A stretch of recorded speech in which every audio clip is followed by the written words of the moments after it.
जालन्याच्या भोकरदन तालुक्यातील वजरखेडा इथं धार्मिक कार्यक्रमातील मंडप उडाल्याची घटना घडली। वादळी वाऱ्यामुळे मंडप उडून भाविकांच्या अंगावर कोसळला। या घटनेमध्ये सुदैवाने कोणतीही जीवितहानी झालेली नाहीये, तर 20 ते 25 जण जखमी झाले। या जखमी भाविकांवर जिल्हा सामान्य रुग्णालयामध्ये उपचार सुरू आहेत।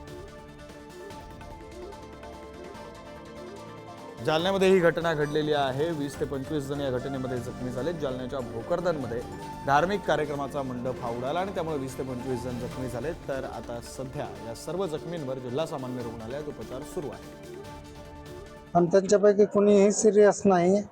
बाकीचे जे लोक आहेत त्यांना किरकोळ जखमा झालेल्या आहेत। जास्त सिरियस असलेलं एकही रुग्ण नाही।